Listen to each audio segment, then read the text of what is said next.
CCTV berdefinisi tinggi dipasang berperingkat dalam tempoh 2 tahun.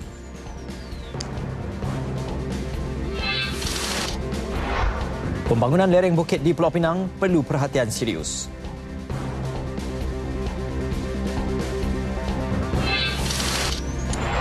Kastam lancar aplikasi mudah alih, elak ketirisan.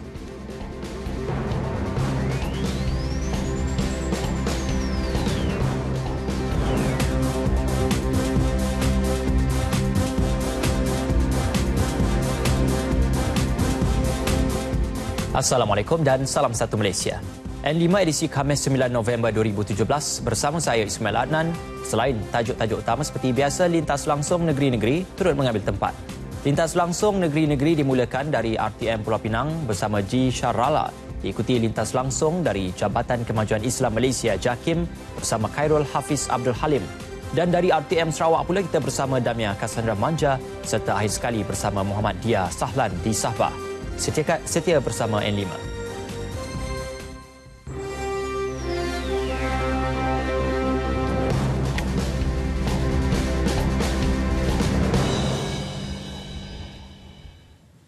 Sistem pengesanan kamera litar tertutup CCTV berdefinisi tinggi akan dipasang secara berperingkat di 200 lokasi tumpuan dalam tempoh 2 tahun. Timbalan Perdana Menteri Datuk Seri Dr. Ahmad Zahid Hamidi berkata, langkah itu merupakan sebahagian daripada usaha untuk mendigitalkan aset dan operasi polis. Jelasnya sistem tersebut telah selesai menjalani tahap bukti konsep POC selama 2 bulan. Laporan mengenai keberhasilannya akan diserahkan oleh Polis Diraja Malaysia PDRM kepada Unit Pengurusan Prestasi dan Pelaksanaan Pemandu dalam masa terdekat. Pemandu akan meneliti beberapa aspek termasuk penggunaan teknologi dan peruntukan keuangan.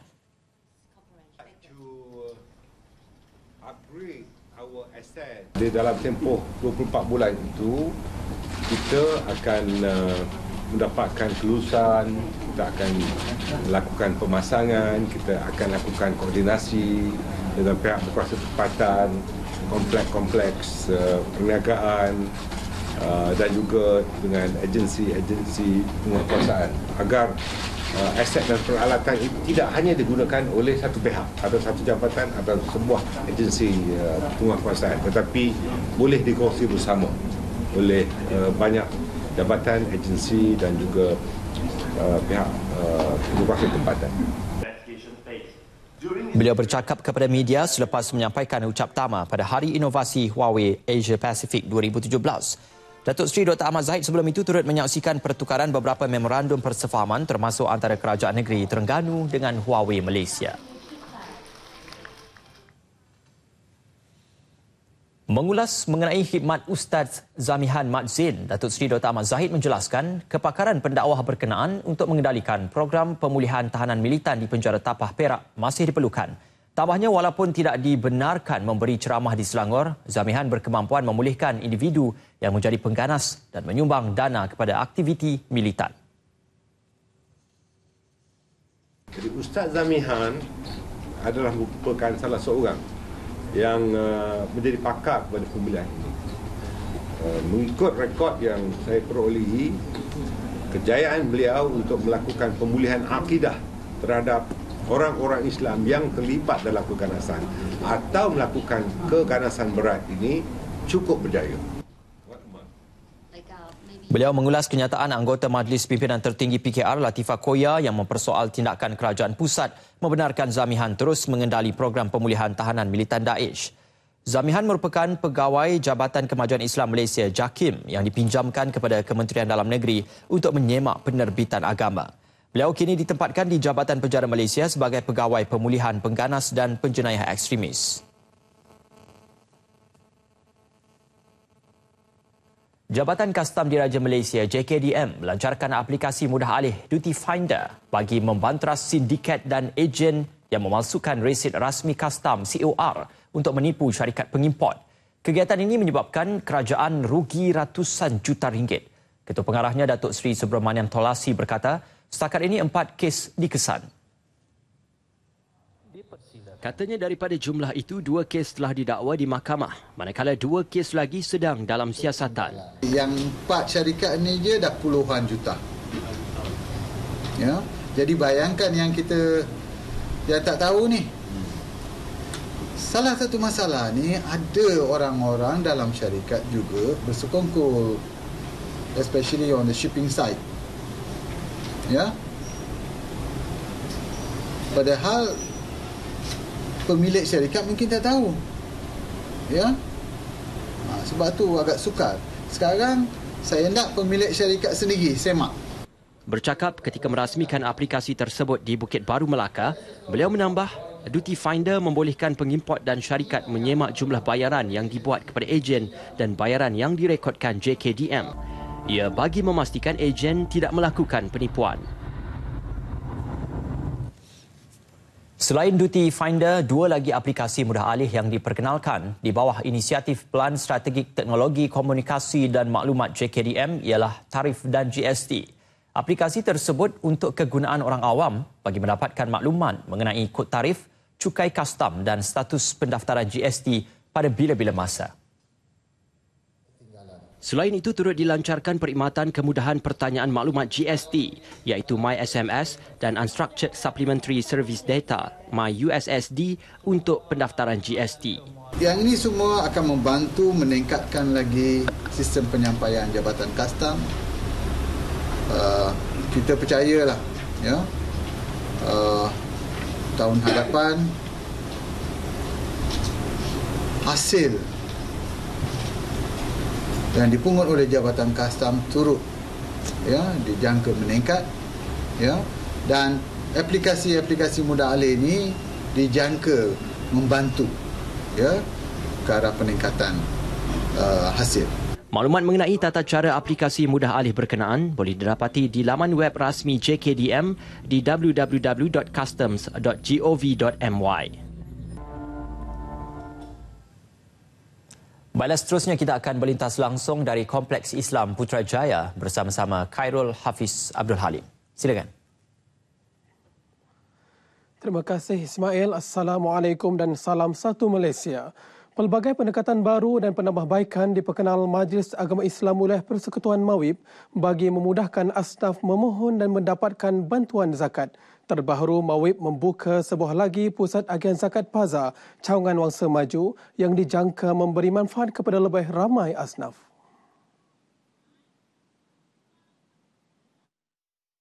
Setakat ini, Mawib sudah membuka 9 pusat agihan zakat Paza di setiap kawasan Parlimen termasuk Bukit Bintang, Bandar Tun Razak, Batu, Setiawangsa, Titiwangsa, Seputih, Lembah Pantai, Segabut dan Labuan. Di samping ada dua lagi dekat dengan kita punya UTC, Urban Transformation Center. Satu dekat dengan kita punya Pudu Raya dan satu lagi dekat dengan Keramat Mall. Jadi kedua-dua tempat ini kita beroperasi daripada pagi pukul 8 sampai kepada pukul 10 malam. Beliau sebelum itu merasmikan Paza Cawangan Wangsa Maju yang sudah beroperasi sejak September lalu. Selain memudahkan mobiliti asnaf mendapatkan perkhidmatan Baitul Mal Mawib, Paza juga mampu memperluas agihan zakat. Jadi selain daripada itu juga dekat sini kita buat agihan beras kepada asnaf-asnaf penerima bantuan bulanan lah. Dan kita juga ada bantuan kecemasan untuk asnaf-asnaf yang memerlukan lah. Paza Cawangan Parlimen Wangsa Maju mempunyai 3,200 penerima bantuan zakat dan 2,200 daripadanya adalah penerima bantuan bulanan. Agak mudah sikit. Karena dekat dengan tempat saya tinggal. Macam bantuan makanan, bantuan bulanan, bantuan budak sekolah. Memang senang, kemudahan dia dekat. Lagi pun senanglah boleh tiap-tiap bulan datang sini. Apa-apa pun kemudahan dia memang dekat. Semua orang-orang dia semua pegawai dia memang okey. Dia ramah-ramah lah orang dia. Orang ramai boleh berurusan di kaunter Paza Wangsa Maju dari 8 pagi hingga 5 petang, Isnin hingga Jumaat.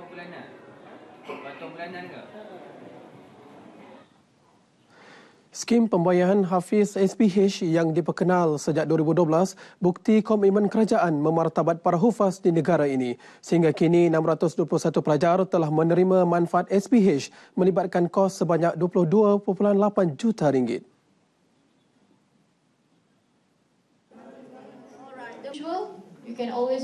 SPH merupakan beasiswa untuk pelajar hufaz Al-Quran 30 juzuk melanjutkan pengajian di institusi pengajian tinggi dalam dan luar negara. Tahun ini, 116 pelajar ditawar SPH dengan peruntukan lebih 1.1 juta ringgit. 81 orang adalah di peringkat ijazah sarjana muda yang belajar di universiti-universiti awam di Malaysia dalam pelbagai bidang. Dan 5 orang untuk ijazah sarjana yang belajar di Universiti Awam di Malaysia dalam bidang pengajian Islam, dan 30 orang adalah terdiri daripada pelajar yang sedang belajar di Jordan, 10 orang, dan di Mesir 20 orang. Beliau ditemui pada majlis penyampaian tawaran skim pembayaran Hafiz 2017 di Kompleks Islam Putrajaya oleh Datuk Seri Jamil Khair Baharom. Kepada pihak JAKIM daripada BPI bahagian pengguna ihsan kerana betul-betul lumus untuk mendapatkan tajaan daripada skim pembayaran Hafiz ini. Jadi tentang perasaan saya, Alhamdulillah, saya rasa gembira dan bersyukur kepada Allah SWT kerana terpilih daripada kalangan yang memohon skim ini. Alhamdulillah, tajaan ini banyak membantu saya dalam pelajaran sepanjang saya berada di Jordan selama 3 tahun, Siti Muqtah Jordan. Dengan keadaan currency yang Jordan sekarang tinggi, dan tajaan ini banyak membantu saya lah sepanjang dan sampai boleh menamatkan pengajian dengan berjaya.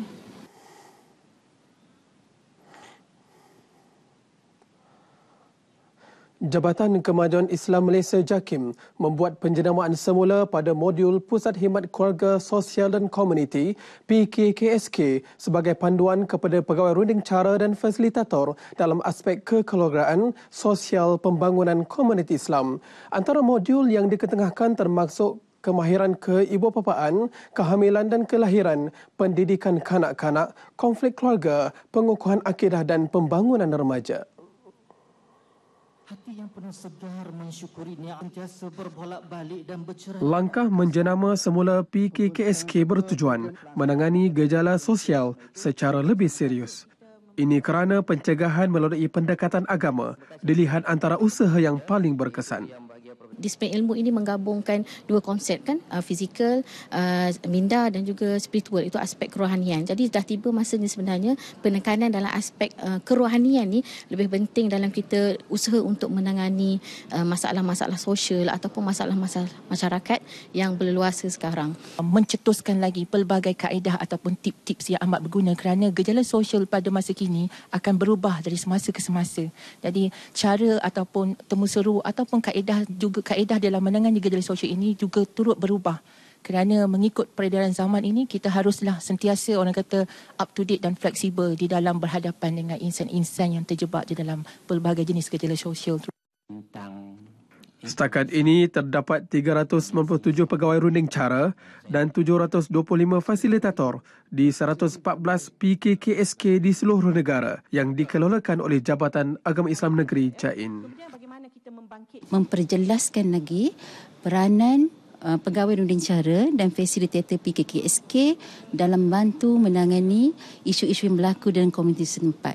Maksud saya isu-isu yang berkaitan dengan kekeluargaan, isu-isu yang berkaitan dengan kemasyarakatan dan isu-isu semasa lah. Mereka ditemui pada konvensyen pegawai runding cara dan fasilitator PKKSK di Bangi, Selangor yang dirasmikan Timbalan Menteri di Jabatan Perdana Menteri Datuk Dr. Ashraf Wajdi Dusuki.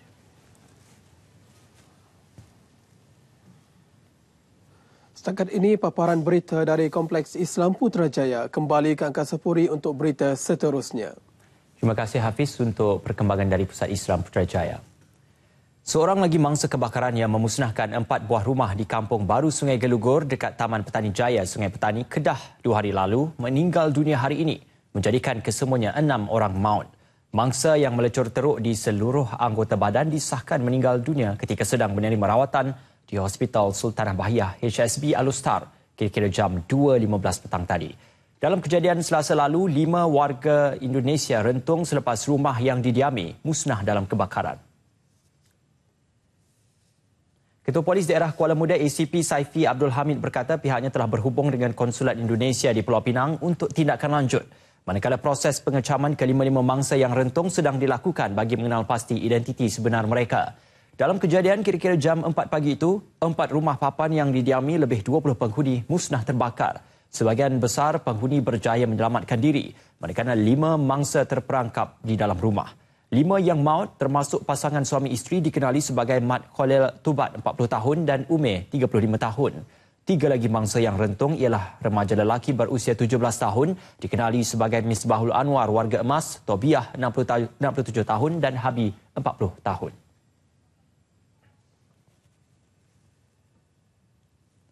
Pelbagai jenis dadah dirampas pasukan khas taktikal dan risikan narkotik Sting Bukit Aman di Langkawi menerusi Op Sarang. Op Sarang yang dilakukan sebanyak 2 kali itu bagi membantras masalah dadah serta menjadikan Langkawi pulau bebas dadah. Menurut Ketua Penolong Pengarah Sting Bukit Aman SAC Baharum Osman, ia merupakan kejayaan terbesar pihak PDRM di Langkawi pada tahun ini setelah berjaya merampas pelbagai jenis dadah termasuk heroin, ganja, ketum dan ubat batuk.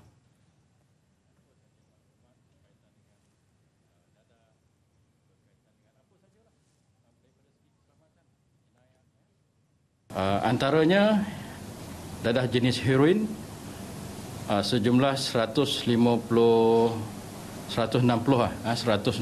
gram. Kemudian dadah jenis syabu. Yang ini banyak 865 gram. 864.28 865 gram lah ya. Seterusnya air ketum 25 liter. Daun ketum 13 kilogram dan juga kodin, ubat batuk 1.5 liter. Beliau bercakap dalam sidang media di Ibu Pejabat Polis Daerah IPD Langkawi, seramai 231 orang ditahan atas pelbagai kesalahan dadah. Mereka yang ditahan berumur antara 21 hingga 56 tahun, yang mana 7 daripadanya wanita dan selebihnya lelaki. Suspek yang memiliki dadah disiasat bahagian narkotik Langkawi, manakala mereka yang positif dadah diserahkan kepada AADK. Situasi banjir di Pulau Pinang secara keseluruhannya bertambah baik berikutan cuaca yang cerah hari ini. Sehingga petang ini seramai 2,670 orang daripada 688 keluarga masih ditempatkan di pusat-pusat pembinaan banjir berbanding 3,213 orang pagi tadi. Mereka ditempatkan di 26 pusat pembinaan banjir di daerah seberang Perai Utara dan seberang Perai Tengah. Dalam pada itu, kira-kira 5,547 pesawah di 2 daerah berkenaan terpaksa menjalani proses tanam semula. Timbalan Menteri Pertanian dan Industri Asas Tani Datuk Seri Tajuddin Abdul Rahman berkata, banjir menjejaskan keseluruhan tanaman padi di daerah seberang Perai Tengah dan seberang Perai Utara dengan kerugian dicatat hampir 15 juta ringgit. Keseluruhan kawasan yang terjejas seluas 9,689.82 hektar. Kerugian sehektar dianggarkan RM1,500 dan kementerian sedang mengenal pasti bentuk bantuan yang akan disalurkan. Tetapi kita beri bantuan dari segi input pertanian. Ya, untuk tanam semula tu kena ada benih, kena ada apa lagi baja, rataan tanah ke mungkin ya, input. Jadi very likely inilah bantuan yang akan kita bagi. Beliau meninjau pusat pengurusan banjir di Tasik Gelugur dan kelompok penanam padi di Permatang Nibong Permatang Pau serta menyampaikan bantuan makanan kepada pesawah dan petani yang terjejas. Penanaman semula dijangka bermula penghujung bulan ini. Selain padi, turut terjejas kawasan penanaman buah, sayur, peternak ikan dan ternakan lembu dan kambing. Pandangan pakar mengenai perubahan iklim dan keperluan projek pembangunan di lereng bukit dikaji semula. Antara paparan berita dari Pulau Mutiara dan kita terus saja bersama-sama di Syarala di studio berita RTM di Jalan Burmah, Pulau Pinang. Silakan Syarala. Terima kasih rakan penyampai di Angkasa Puri. Salam hormat dan salam satu Malaysia. Aktiviti pembangunan di lereng bukit di negeri ini yang kebanyakan pihak melihatnya sebagai agak rancak perlu dikurangkan memandangkan ia tidak lagi relevan dengan perubahan cuaca kini. Malah perubahan iklim dunia yang tidak menentu mesti diambil kira dalam apa jua perancangan projek pembangunan ketika ini. Merujuk kepada kejadian banjir kilat dan tanah runtuh yang berlaku sejak akhir-akhir ini, seorang pakar teknologi remote sensing dari Universiti Sains Malaysia USM, Dr. Kam Suang Peng berkata perkara itu perlu diberi perhatian. Menurutnya, satu kajian yang dibuat pada 2011 menunjukkan hampir keseluruhan lereng bukit di bahagian pulau boleh mengalami hakisan secara semula jadi atau dengan aktiviti manusia. Keadaan itu boleh menjadi lebih teruk sekiranya pembangunan di kawasan terbabit tidak dirancang sebaik-baiknya selain tidak mematuhi peraturan alam sekitar. Malah, katanya penerbitan di laman sesawang oleh Planetary Scientific Research Centre pada 2013 menunjukkan dengan jelas iaitu lebih 50% kawasan berbukit di bahagian pulau terdedah kepada tanah runtuh sekiranya wujud aktiviti manusia yang tidak terkawal. Ini banjir kilat bermakna bahawa dalam masa yang singkat sahaja air hujan yang turun itu kurang masuk ke dalam tanah tetapi mengalir di permukaan, dan itu biasanya berlaku bila ada banyak tempat yang sudah di pave over lah, ya. Dan jadi mungkin untuk pembangunan yang akan datang itu tidak bolehlah kita berdasarkan sahaja kepada keadaan yang lepas itu, tetapi perlu ambil kira apa akan terjadi bila cuaca berubah. Sepanjang 10 tahun ini, 119 kejadian banjir berlaku di Pulau Pinang dan tahun ini sahaja sudah 21 kali Pulau Mutiara dilanda banjir. Terbaharu, banjir mengorbankan 7 nyawa, tidak termasuk 11 orang yang terbunuh dalam kejadian tanah runtuh di Tanjung Bunga. Ini jelas menunjukkan peningkatan kejadian tidak dijangka akibat perubahan iklim dan aktiviti manusia. Dr. Kam juga tidak menolak kemungkinan ada beberapa lagi lokasi di negeri ini berisiko tanah runtuh dan banjir kilat. Baginya, apa jua projek pembangunan yang akan dibuat selepas ini perlu diteliti agar kemusnahan alam sekitar dapat diminimalkan dan tidak memudaratkan masyarakat. Syarat-syarat bila membuat pembangunan terutamanya di lereng bukit, dan sepatutnya lah peraturan dan syarat dan garis panduan itu diikuti dengan stringent lah, dengan lebih ketat. Banjir yang melanda Pulau Pinang sejak awal minggu ini turut menjejaskan penghuni kuarters Balai Polis Bandar Baru Falim di Air Hitam. 58 keluarga melibatkan 272 penghuni terjejas, terutama mereka yang mendiami rumah di tingkat bawah. Hampir keseluruhan barangan keperluan asas dan perabot rosak dan kerugian dianggar bernilai RM500,000. Menurut Ketua Polis Negeri Datuk Rosli Cik, 78 kenderaan polis seperti kereta, MPV, motosikal trafik turut rosak. Ibu Pejabat Polis Daerah IPD Timur Laut, Balai Polis Bandar Baharu dan Jalan Patani merupakan antara premis PDRM yang terjejas kerana banjir kilat Sabtu lalu. Setakat ni kita ada minta bantuan agensi-agensi seperti Dewan Bandaraya Pulau Pinang untuk mengangkut sampah, bomba, dan juga kita menggunakan akvarium untuk tembak seluk-seluk tanah-tanah liat yang berada di sekeliling perumahan ni. Datuk Rosli ditemui media selepas menyampaikan sumbangan kepada warga PDRM kontijen negeri yang terjejas banjir di Georgetown. Setiap keluarga menerima sumbangan wang tunai RM700. Alam kereta berbunyi, baru setelah turun pada katil, ayah dah ada dekat parai beti. Yang tu nak selamat apa pun tak boleh dah. Orang rumah saya telefon, kata rumah ni air, tapi saya tak boleh nak balik pasal apa, di ibu pejabat polis daerah pun banjir juga, jadi saya tersangkut tu situ. Tapi jadi saya bagi tahu orang rumah saya selamat apa yang patut dulu.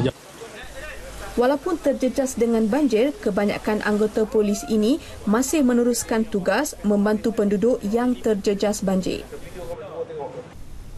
Banjir kali ini bukan sahaja menjejaskan tanaman dan kediaman penduduk, malah beberapa perniagaan seperti kedai dobi.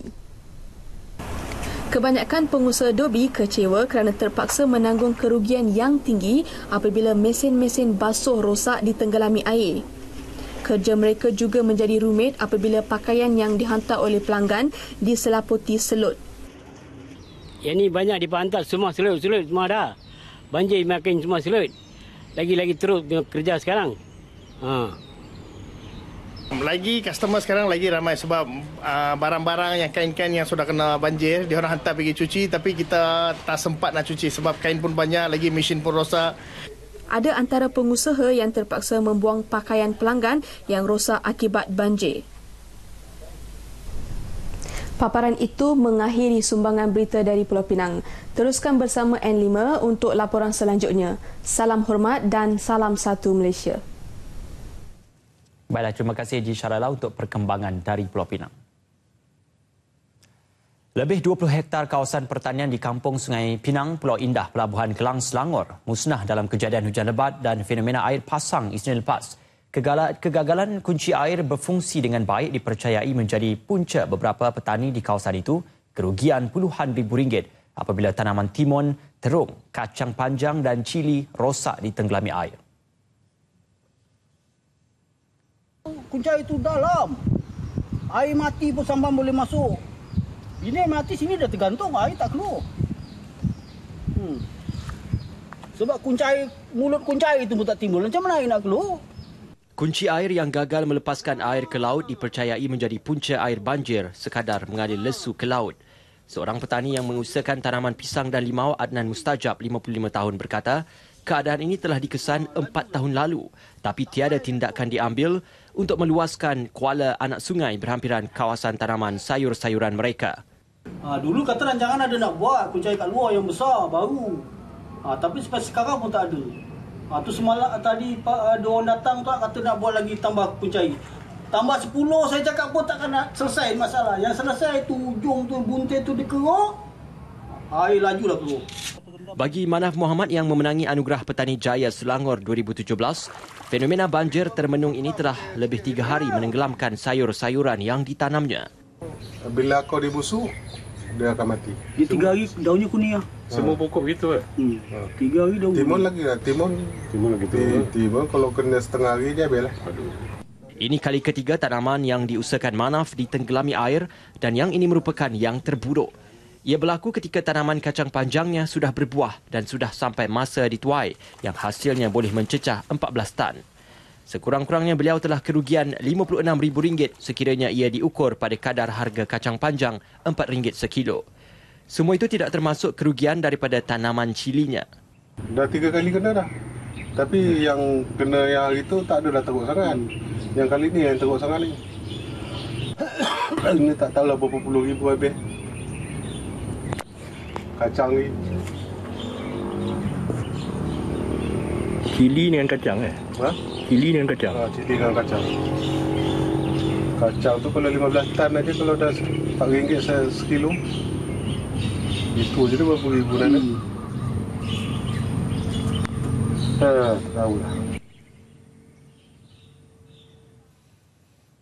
Banjir di Kedah pulih sepenuhnya selepas kesemua pusat pemindahan sementara ditutup hari ini. Pusat pemindahan sementara terakhir di Dewan Rakan Sukan Pendang yang menempatkan 213 penduduk ditutup kira-kira jam 2 petang tadi. Sekretariat Jawatan Kuasa Pengurusan Bencana Negeri Kedah dalam satu kenyataannya berkata, kesemua penduduk dari Mukim Air Putih, Padang Pusing, Guar Kepayang dan Bukit Raya telah dibenar pulang ke rumah masing-masing. Banjir yang berlaku sejak hampir seminggu lalu menyebabkan lebih 3,000 penduduk di daerah Kulim, Bandar Baharu, Baling, Kuala Muda, Yan dan Pendang terpaksa dipindahkan selepas kediaman mereka ditenggelami air. Kejadian berpunca daripada hujan lebat tanpa henti selama beberapa hari menyebabkan paras air di beberapa sungai utama meningkat mendadak dan melimpahi tebing. Baiklah saudara, seterusnya kita ke Kuching bersama Damia Cassandra Manja untuk paparan menarik dari Sarawak, antaranya mengenai teknologi drone. Silakan Damia. Baik, terima kasih Ismail. Assalamualaikum dan salam satu Malaysia. Kerajaan negeri menyokong penggunaan teknologi drone dalam memantau segala aktiviti pembangunan di negeri ini termasuk pembalakan kawasan sempadan dan topografi. Ketua Menteri Datuk Patinggi Abang Johari Tun Openg memberitahu bagi melaksanakan perkara berkenaan, kerajaan menerusi Lembaga Multimedia Sarawak SMA akan bertanggungjawab mengawal selia sepenuhnya penggunaan drone untuk memastikan keselamatan penggunaannya. Definitely, drone technology is a seamless technology. It's also what we call technology based on sensor. And anything to do with cyber connectivity has to be regulated. And that is why we have this Sarawak Multimedia Authority, which is very wide, not only on social media, but this question of technology supervision. Jelas beliau pihaknya akan berbincang bersama Suruhanjaya Multimedia dan Komunikasi MCMC untuk melaksanakan perlesenan penggunaan drone di negeri ini. Namun ujarnya, segala yang berkaitan dengan keselamatan cyber dalam persempadanan negeri akan dikawal oleh SMA. Datuk Patinggi Abang Johari ditemui pemberita selepas majlis perasmian Konferen Antarabangsa Aplikasi Komputer dan Drone Ikonda 2017 di Kuching. Konferen Anjuran Universiti Teknologi Mara UiTM Sarawak itu bertujuan untuk menggalakkan pemindahan serta perkongsian pengetahuan berkaitan aplikasi komputer dan teknologi drone di antara pakar-pakar antarabangsa. Konferen yang bermula hari ini hingga Sabtu itu disertai lebih 200 peserta melibatkan 7 buah negara antaranya Australia, Iran dan India. Lembaga Multimedia Sarawak SMA akan bekerjasama dengan Suruhanjaya Komunikasi dan Multimedia Malaysia SKMM dalam perihal berkaitan pembangunan komunikasi digital di negeri ini. Menurut Menteri Perdagangan Antarabangsa dan E-Dagang Datuk Seri Wong Sun Koh, kerjasama antara SKMM dan SMA akan menjadi titik tolak kepada pembangunan negeri ke arah transformasi ekonomi digital. Jelasnya, SKMM berperanan dalam mengawal selia peraturan sektor komunikasi dan multimedia bagi seluruh negara, manakala SMA akan memantau pembangunan sektor tersebut di Sarawak berdasarkan undang-undang negeri. Tambahnya, Ketua Menteri Datuk Patinggi Abang Johari Tun Openg selaku Ketua Eksekutif Negeri telah dilantik sebagai pengerusi SMA yang berperanan untuk memantau dan membuat keputusan ke atas pelaksanaan pembangunan ekonomi digital oleh kerajaan negeri. Oleh itu, SMA juga akan mempunyai ahli lembaga terdiri daripada pakar-pakar dalam ekonomi digital yang akan memberi nasihat kepada Ketua Menteri dalam perihal pembangunan sektor tersebut. Datuk Seri berkata demikian pada sidang media di Kompleks Dewan Undangan Negeri berikutan isu yang ditimbulkan oleh pihak pembangkang semasa pembentangan rang undang-undang RUU Lembaga Multimedia Sarawak 2017 kemarin. Pelancaran projek perintis audit pematuhan alam sekitar sangat tepat pada masanya selain memperkukuh komitmen Sarawak dalam bidang pemeliharaan dan pelindungan alam sekitar di negeri ini. Ketua Menteri Datuk Patinggi Abang Johari Tun Openg berkata, inisiatif yang dijalankan oleh Lembaga Sumber Asli dan Alam Sekitar NREB dalam melaksanakan audit alam sekitar akan membawa dimensi baru kepada industri perhutanan dan kayu terutama dalam usaha pengawal seliaan kendiri.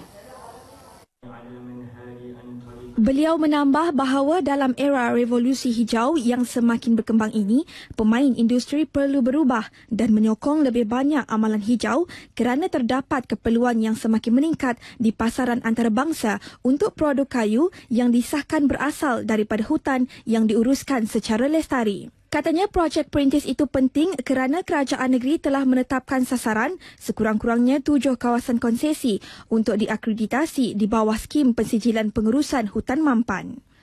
Pematuhan terhadap peraturan alam sekitar negeri adalah prasyarat bagi mana-mana syarikat yang mahu diperakui di bawah kriteria dan petunjuk Malaysia untuk pensijilan pengurusan hutan.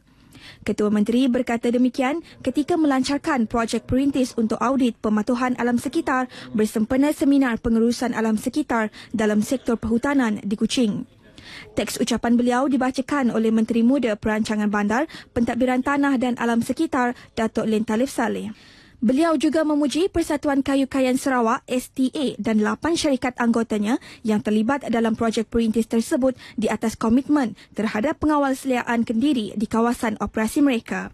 Pada majlis itu, Datuk Len turut menyaksikan majlis menandatangani memorandum persefahaman MOU antara anggota NREB, STA dan syarikat ahli STA untuk pelaksanaan projek audit selama 2 tahun itu. Persidangan hari kedua mesyuarat kedua bagi penggal kedua Dewan Undangan Negeri DUN Sarawak ke-18. Kerajaan melalui Jabatan Pertanian Sarawak menyasarkan pengeluaran sebanyak 60 juta benih ikan air tawar dan air payau di sungai-sungai di negeri ini dalam rancangan Malaysia ke-11. Menteri Muda Pertanian Dr. Abdul Rahman Ismail memberitahu benih-benih ikan tersebut akan dihasilkan di 14 buah stesen pertanian yang sedia ada di negeri ini. Selain itu, Jabatan Pertanian Sarawak bersama Jabatan Perikanan Laut Sarawak akan menjalankan kajian populasi genetik udang galah di 36 batang sungai di seluruh negeri. Beliau memberitahu demikian ketika menjawab soalan yang dikemukakan oleh Ahli Dewan Undangan Negeri Kabung, Muhammad Sheikh Kadir. Manakala kerja-kerja penembokan pasir, pembinaan jalan raya, penyambungan elektrik dan bekalan air paip akan dilaksanakan di kawasan cadangan perumahan nelayan di Pusat Pertumbuhan Luar Bandar RGC di Bladin pada tahun depan. Menurut Menteri Muda Pembangunan Tanah Adat, Datuk Roland Sagah, ia merupakan tambahan kepada beberapa pusat perkhidmatan dan kemudahan yang sedang dan telah dilaksanakan di RGC Bladin. Beliau berkata demikian bagi menjawab soalan daripada Adun Beting Maro, Razali Gapur. Kerja-kerja pembinaan infrastruktur untuk Pusat Pertumbuhan Desa PPD OPAR akan dimulakan pada tahun 2019. Ini termasuk membina jalan raya, bangunan komersial, kawasan perumahan, kawasan perindustrian dan kawasan riadah. Ketika menjawab soalan daripada Adun Opar, Datuk Ranu Mina, Menteri Muda Perancang Bandar, Pentadbiran Tanah dan Alam Sekitar, Datuk Len Talib Saleh memberitahu sidang Dewan Undangan Negeri tapak keseluruhan seluas 100.54 hektar sedang dibangunkan untuk PPD Opar yang menelan kos 47 juta ringgit. Buat masa ini, 18.7 hektar tanah telah diratakan untuk kawasan tapak komersial dan perumahan. Sementara itu, Polis Diraja Malaysia PTRM sedang mengenal pasti tapak strategik untuk membina sebuah balai polis bagi kawasan Dewan Undangan Negeri setakat. Timbalan Ketua Menteri Datuk Ahmad Douglas Ungkah Hambas berkata balai polis tersebut amat diperlukan berikutan setakat sedang rancak membangun dan memerlukan perhatian daripada segi keselamatan. Beliau berkata tanah seluas 5 ekar dan kos sejumlah 20 juta ringgit diperlukan untuk melaksanakan projek tersebut. Antara skop projek ialah pembinaan sebuah balai, sebuah bengkel, dewan serbaguna, kediaman pegawai dan anggota, sebuah surau dan tempat penyimpanan barang bukti kes. Datuk Amar Douglas berkata demikian ketika menjawab soalan daripada Adun Setakan, Datuk Seri Muhammad Ali Mahmud. Jabatan Kerja Raya JKR Sarawak sedang mengenal pasti 7 lokasi kerap berlaku kesesakan di Sibu. Menteri Muda Pengangkutan Datuk Dr. Jerib Susil memberitahu kajian bagi penyelesaian isu berkenaan merangkumi pembinaan lampu trafik baharu dan melebar jalan sedia ada. Namun jelas beliau ia tidak melibatkan cadangan untuk pembinaan jejambat yang memerlukan perbelanjaan dan kajian komprehensif buat masa ini. Beliau menjawab soalan yang diajukan oleh Adun Bukit Asih, Irene Mary Chang Oi Ling. Sementara itu, Menteri Muda Kerajaan Tempatan Datuk Dr. Pengguang Manggil pada persidangan DUN turut memberitahu sebidang tanah seluas 1.5 hektar yang terletak bersebelahan dengan Pasar Selangau akan dijadikan tempat letak kereta tambahan bagi mengatasi masalah kesesakan lalu lintas terutama pada hujung minggu. Katanya Pasar Tamu Selangau akan dipindahkan ke lokasi baharu atau disusun atur semula sekiranya ruang niaga pada masa ini tidak mencukupi. Beliau berkata demikian bagi menjawab soalan daripada Adun Tamin Insinyur Christopher Gira Sambang pada persidangan hari kedua, mesyuarat kedua bagi penggal kedua Dewan Undangan Negeri DUN Sarawak ke-18. Baik, saudara, setakat ini dahulu sumbangan berita dari Sarawak untuk N5 petang ini dan untuk berita seterusnya kembali kepada Ismail di Angkasa Puri. Silakan. Baiklah, terima kasih Damia untuk perkembangan dari Sarawak. Lintas langsung negeri-negeri diteruskan dengan laporan dari Sabah. Kita terus saja bersama Muhammad Dia Sahlan di RTM Kota Kinabalu. Silakan dia. Baik, terima kasih Ismail di Angkasa Puri. Assalamualaikum dan salam satu Malaysia. Taman Bimbingan Kanak-Kanak Tabika Jabatan Kemajuan Masyarakat Kemas merupakan platform terbaik bagi kanak-kanak belajar dan membina keyakinan diri agar potensi mereka dapat dikembangkan. Menteri Kerajaan Tempatan dan Perumahan Sabah, Datuk Seri Panglima Haji Haji Nur berharap penubuhan Tabika dan Taska Kemas dapat memberi kemudahan kepada kanak-kanak untuk belajar sekaligus menguasai pelbagai kemahiran seperti kemahiran komunikasi, berfikiran aras tinggi, manipulatif serta kognitif sebagai persediaan melangkah ke alam persekolahan yang lebih mencabar. Beliau juga mahu para ibu bapa agar terus melibatkan diri secara aktif dalam proses pembelajaran anak-anak. Datuk Haji berucap merasmikan Majlis Mini Convocation Tabika Taska Kemas Peringkat Daerah Tuaran 2017 di Tuaran. Datuk Haji dan ibu bapa yang ditemui menyambut baik penganjuran Mini Convocation ini yang memberi pendedahan awal kepada anak-anak merasai sendiri majlis graduasi. Saya melihat convocation yang dibuat ini adalah sesuatu yang boleh menggalakkan semangat, meningkatkan semangat anak-anak kita tentang betapa pentingnya pendidikan itu kepada mereka dan juga negara. Apa yang diadakan pada hari ini lebih baik daripada yang sudah-sudah.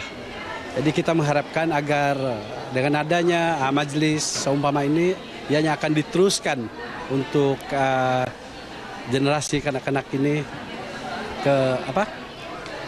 untuk masa hadapan lah. Baguslah untuk pendedahan kepada anak-anak supaya nanti masa depan nanti diorang ada semangat untuk sambung belajar lah.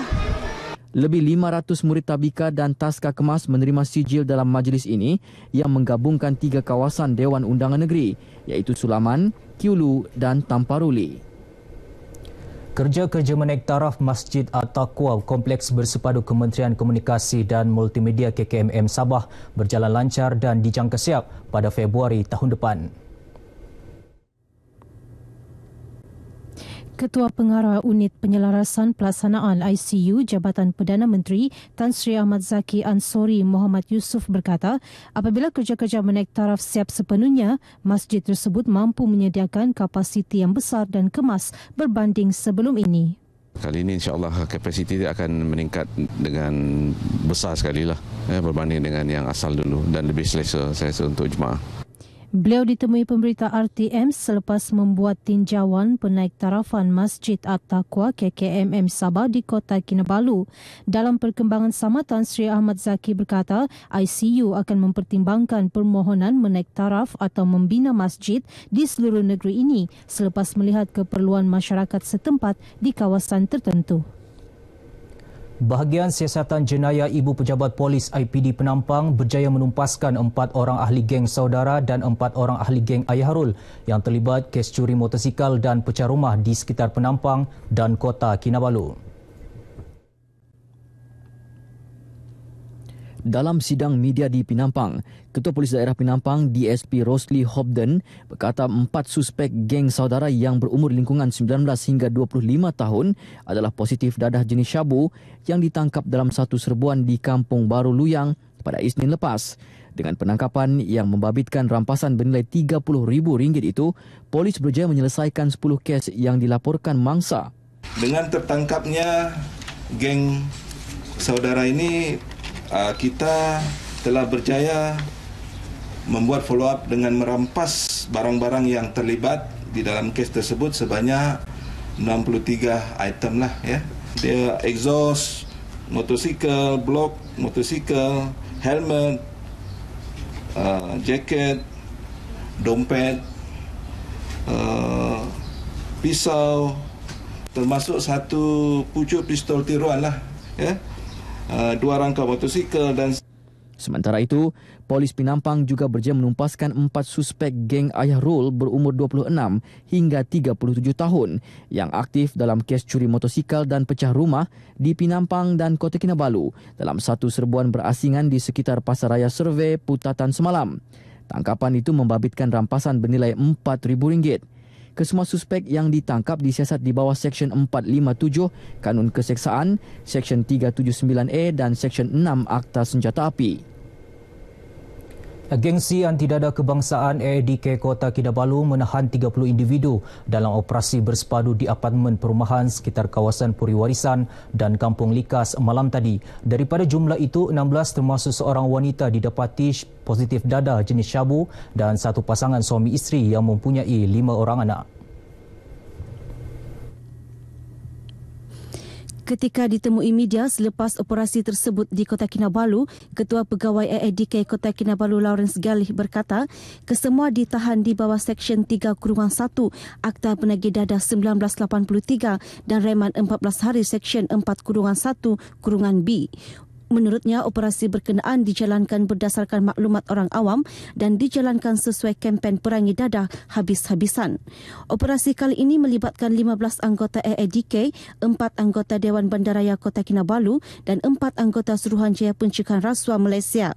Sementara itu, AADK Tawau berjaya menahan 35 individu dipercayai penagih dadah dalam Ops Perdana Siri 3 di Kampung Balung Kokos dan beberapa buah pusat hiburan di sekitar Bandar Tawau malam tadi. Ketika ditemui pemberita selepas mengetuai operasi berkenaan, Pegawai AADK Tawau Abdul Ghani Keruput berkata, kesemua mereka yang berumur antara 18 hingga 40 tahun didapati positif dadah jenis syabu. Dalam operasi tersebut, Jabatan Imigresen menahan 9 orang termasuk 3 wanita kerana tidak memiliki dokumen pengenalan diri yang sah. Baik, sekian berita dari Sabah petang ini. Teruskan bersama Ismail di Angkasa Puri. Silakan Ismail. Terima kasih untuk perkembangan dari Kota Kinabalu, Sabah. Bicara kes bunuh warga Korea Utara Kim Jong-nam, prosiding hari ini bertumpu kepada soal balas pihak pembelaan terhadap kenyataan pegawai penyiasat ASP Wan Azirul Nizam Cik Wan Aziz berkaitan suspek warga Korea Utara Ri Jong-chul yang dipercayai pakar kimia. Peguam bela Gul Sun Seng yang mewakili tertuduh pertama, warga Indonesia Siti Aisyah, mempersoal ketelitian ASP Wan Azirul ketika menjalankan siasatan kes tersebut. Gui turut bertanya mengenai barangan peribadi Ri Jong-chul yang dirampas dan mempersoal tempoh 13 hari tahanan suspek itu. Menurut ASP Wan Azirul, Ri ditangkap di sebuah apartmen di Taman Usahawan Kuchai di Ibu Negara pada 17 Februari lalu kerana disyaki menggunakan kediaman itu sebagai makmal rahsia membuat ejen saraf VX. Polis turut merampas 4 telefon bimbit, 2 komputer riba, 2 tablet, komputer, botol klorida dan beberapa barangan lain daripada rumah suspek. Bagaimanapun, telefon bimbit itu dikembalikan semula pada hari suspek diperintah keluar dari Malaysia. Alat itu dihantar ke Jabatan Forensik untuk dianalisis, tetapi laporannya tidak dikemukakan di mahkamah. Hakim Azmi Arifin kemudiannya memerintahkan salinan laporan forensik itu diserahkan kepada Gui sebelum perbicaraan berikutnya. Gui juga mempersoal kenapa pakaian dan cebisan kuku Ri Jong-chul tidak dianalisa sama ada terdapat kesan agen saraf VX. Sebaliknya, hanya pakaian dan cebisan kuku tertuduh pertama Siti Aisyah dianalisis. Perbicaraan bersambung Isnin ini. Seorang tauke bot Vietnam mengaku salah atas tuduhan memberi suapan kepada pengarah Pengkalan Maritim Kemaman, Agensi Penguatkuasaan Maritim Malaysia APMM. Tertuduh Tran Van Sang, 48 tahun, mengaku salah di hadapan Hakim Mahkamah Session Kuala Terengganu Muhammad Haidar Abdul Aziz. Mengikut kertas pertuduhan, Tran Van Sang didakwa bersama-sama 2 lagi tertuduh memberi rasuah RM100,000 bagi tujuan melepaskan 2 bot nelayan Vietnam yang ditahan. Pertuduhan di bawah Seksyen 17-B Akta Suruhanjaya Pencegahan Rasuah Malaysia SPRM 2009 dibaca bersama Seksyen 34 Kanun Keseksaan. Bagaimanapun, 2 lagi tertuduh yang juga pasangan suami isteri iaitu Abdul Rauf Muhammad, 36 tahun dan isterinya seorang warga Vietnam, Salihah, 29 tahun, mengaku tidak bersalah dan mohon dibicarakan. Kedua-duanya berdepan hukuman penjara hingga 20 tahun dan denda tidak kurang 5 kali ganda nilai suapan atau RM10,000, mana-mana yang lebih tinggi. Abdul Rauf dibenar diikat jamin RM40,000 tetapi perlu menyerahkan pasport. Bagaimanapun, tiada jaminan ditawarkan kepada tertuduh yang memegang pasport warga negara.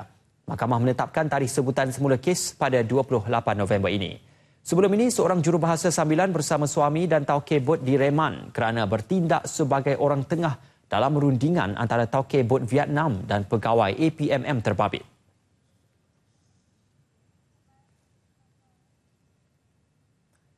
Dalam perkembangan lain, sebuah kapal dipercayai dari negara jiran Filipina yang syarat dengan kulit kayu tangar bernilai kira-kira RM48,000 ditahan Jabatan Perhutanan Sabah. Tangkapan dibuat hasil intipan dari 11 malam hingga 2 pagi di Kuala Sungai Timbang, Beluran. Menurut Pegawai Perhutanan Beluran Petin Kilo, kira-kira 80 tan kulit kayu tangar ditemui. Bagaimanapun, Tekong bersama kira-kira 10 anak kapal melarikan diri ke dalam kawasan hutan Pai Bakau berhampiran. Pelantar memunggah kulit kayu tangar dan daun nipah serta kemah tempat penceroboh berlindung turut dimusnahkan.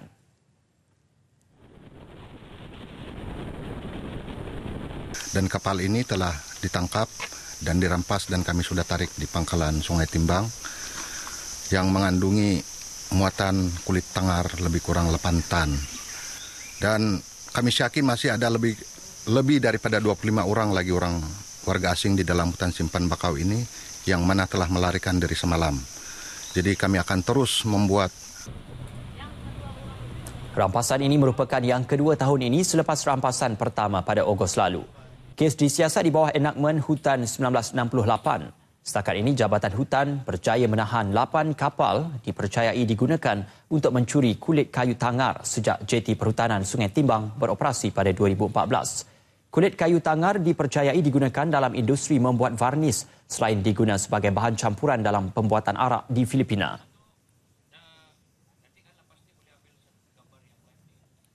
Sebuah keluarga di Negeri Sembilan tidak menyangka rezeki berpihak kepada mereka apabila memenangi cabutan bulanan 20 tahun Perbadanan Tabung Pendidikan Tinggi Nasional PTPTN berjumlah RM10,000. Pemenang bagi cabutan bulanan bulan September itu milik seorang murid tahun 1 Sekolah Kebangsaan King George ke-5, Seremban, Kamal Irfan Akif. Ibunya Nurjinda Muhammad Daniel tidak menyangka usaha menabung bagi masa depan pendidikan anaknya menjadi hadiah terbesar buat mereka sekeluarga.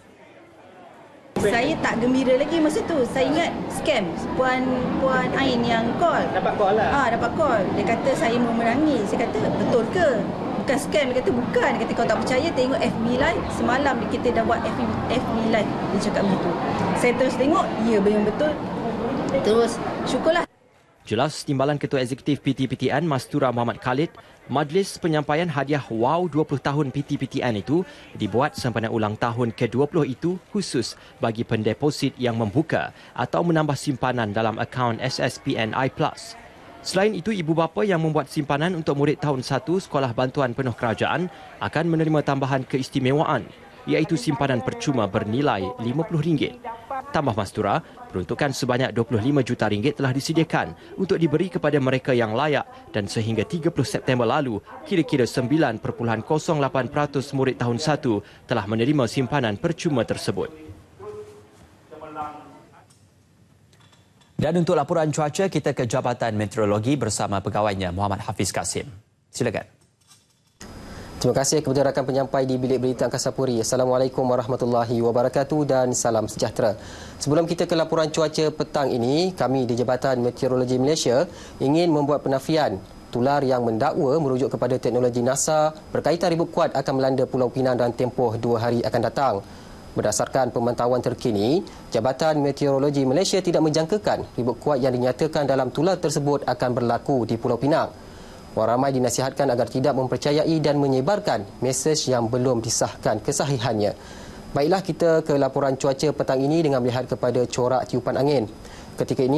Ketika ini, rantau negara menerima pengaruh tiupan angin yang bertiup dari pelbagai hala, dengan tiupan angin ketika ini juga agak kuat di sekitar kawasan utara perairan Laut Cina Selatan yang seterusnya boleh mendedahkan kepada kawasan perairan di sekitarnya kepada keadaan laut yang bergelora. Sehubungan dengan itu, Met Malaysia masih lagi mengekalkan amaran laut kategori pertama di sekitar kawasan perairan Tiuman, Kondo, Reef North dan juga layang-layang yang masih lagi berkuat kuasa sehingga hari ini. Sepanjang amaran laut ini berkuat kuasa, kawasan-kawasan perairan berkenaan adalah berbahaya kepada semua aktiviti bot-bot kecil, rekreasi laut dan juga sukan laut. Kita beralih pula ke paparan imej radar terkini bagi melihat keadaan cuaca semasa dengan lebih terperinci. Pada petang ini, hujan berseterbuk petir sedang berlaku di sekitar negeri-negeri sebelah pantai barat Semenanjung, termasuk juga di 1-2 tempat di sekitar negeri Pahang dan juga selatan negeri Johor, di mana hujan yang sedang berlaku ini dijangkakan boleh berterusan sehingga ke awal malam nanti. Kita beralih pula ke negeri Sabah dan juga Sarawak. Untuk negeri Sabah pada petang ini juga hujan berseterbuk petir sedang berlaku di 1-2 tempat. Di sekitar bahagian Kudat, pantai barat, pedalaman dan juga di wilayah Persekutuan Labuan. Hujan yang sedang berlaku ini juga dijangkakan boleh berterusan sehingga ke awal malam nanti. Keadaan cuaca tidak banyak berbeza untuk negeri Sarawak di mana hujan berseterbuk petir turut sedang berlaku, tertumpu di sekitar kawasan tengah dan juga timur negeri Sarawak, sementara hujan berseterbuk petir di beberapa tempat dikesan ketika ini di sekitar kawasan barat negeri Sarawak. Hujan yang sedang berlaku ini juga dijangkakan boleh berterusan sehingga ke awal malam nanti. Sebelum berpisah, kita ikuti terlebih dahulu ramalan cuaca bagi bandar-bandar utama seluruh negara. Sekian saja dahulu dari Met Malaysia. Assalamualaikum warahmatullahi wabarakatuh dan salam sejahtera.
Sukan Malaysia SUKMA ke-19 Perak 2018. Hampir semua kemudahan infrastruktur dijangka siap sepenuhnya Februari tahun depan. Bagaimanapun, kerja-kerja menaik taraf Stadium Perak hanya dijangka siap pada April mengikut penjadualan yang ditetapkan.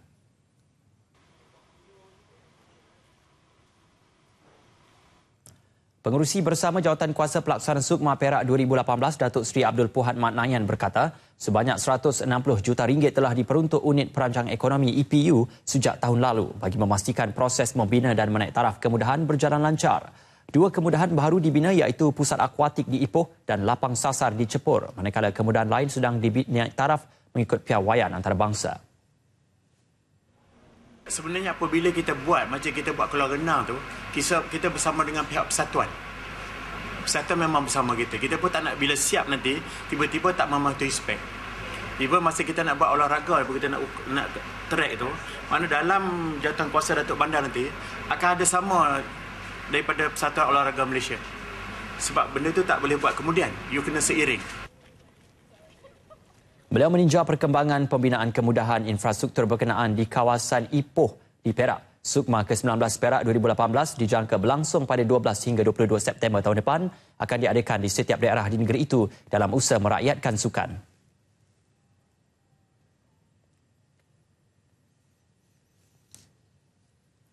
Baiklah, laporan itu tadi mengakhiri N5 edisi Khamis 9 November. Assalamualaikum dan salam sejahtera.